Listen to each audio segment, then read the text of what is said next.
ikivuga ngo umuntu wese yonona urushengero rw'Imana, Imana izamurandura. Rero nkuko twarebye ikintu cya munani, ingaruka ya munani mbi iba ku muntu unywa inzoga. Inzoga izatuma ugwa hasi, inzoga izatuma ugwa hasi. Uzabona abantu bagenda bandika umunani, bagenda barahenagurika, bagwa hariya bongera bagwa hariya. Hari undi muntu nigeze gusanga arimo mu ijoro nka saa 4 nashe numva ariko aranyiganza ikibuye akibwira ngo madame kutafuka ishuka, kandi we niwe wasikuze kubera kutafuka, niwe waguze zino shuka. We rero yari yaryamye mu ishyamba, yibaza ngo ari mushira, yibaza ngo ari muhira, yibaza ngo ari mu gitanda, ariko aranyiganza ikibuye akibwira ngo kimufuke, azi yuko ariko arabwira madame.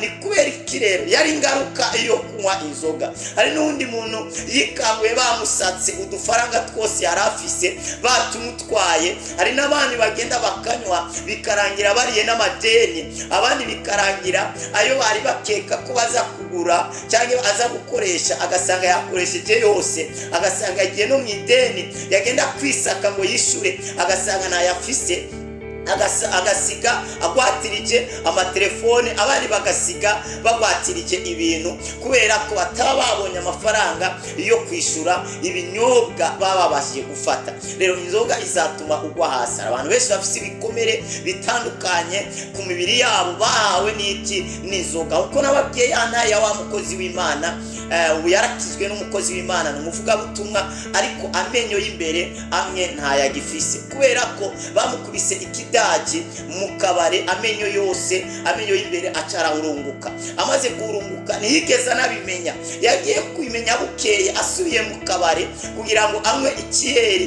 Niho yagiye kwibwirwa n'umuseriveri, aramubwira ati burya wowe uriyizi utaruherutse kuza hano, waruka kuza hano umeze neza, niki cyo bacarakubayeho. Arangije amuzanira ikiyo, agiye kwireba asanga amenyo y'imbere ntayariyo.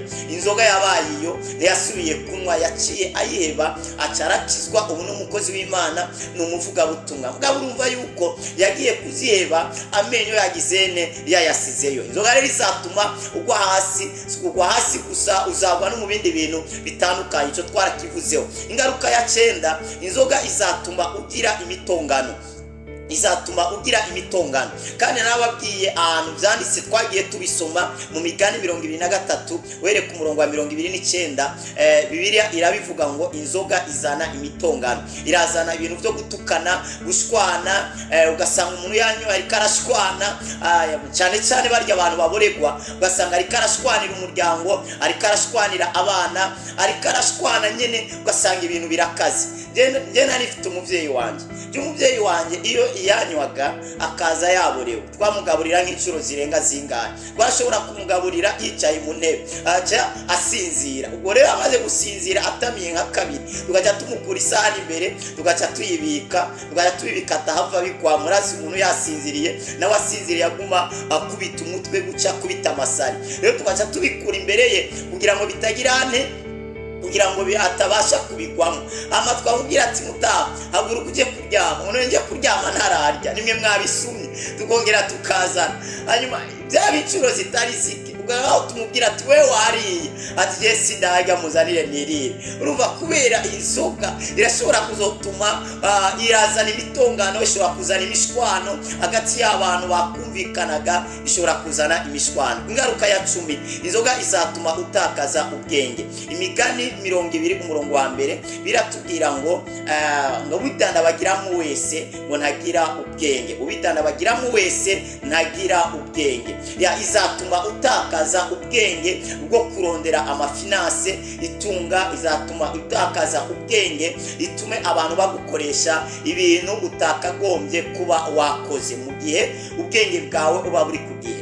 Birambwira neza ngo haraguha umuntu uha mugenzi we ikiboreza kugira ngo amukoreshe ibyo we ashaka. Hari abantu no munsi baboreza abandi kugira ngo babakoreshe ibyaha. Ni byiza rero kwirinda inzoga, nubwo atari icyaha kuyinywa, ariko irafise ingaruka, kandi izo ngaruka twagiye tuzisoma muri Bibiliya. Nubwo Bibiliya tubona abantu benshi bazinyoye, bamwe ari abakozi b'Imana. Nagenda babwira abantu batandukanye, turabona ko Nowa yazinyoye impuzu zimuvaho. Nowa yari umukozi w'Imana. Nowa amaze kururuka ubwato yaranyoye inzoga araboregwa, impuzu ziwe zose zimuvaho. Abana bareba ubwambure bwiwe, acagirane acarabavuma. Abana baca baravumwa kubera ko yamenye ko barebye ubwambure bwiwe, ariko impuzu zari zamuvuyeho bitewe nuko yagizene, bitewe nuko yanyoye. Inzoga izatuma utakaza ubwenge. Ingaruka ya 11, inzoga n'umukobanyi ni gisuma. Mu Migani 20 umurongo wa mbere, ndashaka dusome Imigani ibice byaho 20, reka dusome umurongo waho wa mbere. Imigani 20 umurongo wa mbere avuga ngo vino ni umukobanyi, inzoga zirakubaganisha, kandi ushukwa nabyo ntagira ubwenge. Umva, inzoga ngo niyo mukobanyi, ngo kandi umuntu ashukwa nabyo ntagira ubwenge. Umuntu ashukwa nabyo ntagira ubwenge. Reka dusome Imigani 21 umurongo wa 17, avuga ngo ukunda kuba inkorabishingo azaba umukene, ukunda vino n'amavuta ya elayo ntabwo azaba umutunzi. Umuntu ukunda inzoga, vino, ukunda amavuta ya elayo, umuntu ukunda ibintu by'agaciro, umuntu ukunda inzoga, umuntu azaba umutunzi.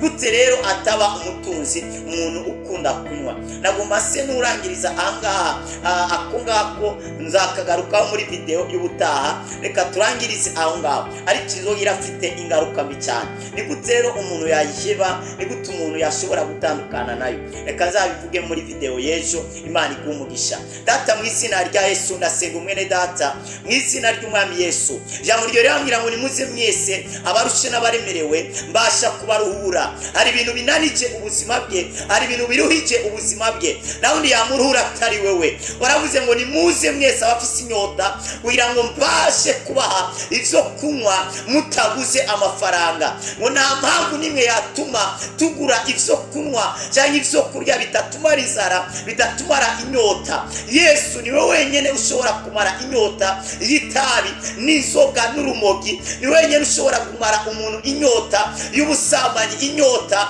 y'ivyisi. Ndasenga umwene data, sinzi ikintu cyafashe ubuzima bwe, ariko rero ino saha ino ngeso nimurekure, inyota imuvemo, yakira inyota y'ijambo ryawe, yakira inyota yo gusenga mu izina ry'umwami wacu Yesu Kristo. Amen. Mwarahizagiwe cyane. Niba ari rya mbere ukurikiranye ino channel yanyu yaracyari Kwizigiro TV, urashobora kugira subscribe kandi ugire partage ku bandi. Imana iguhe umugisha.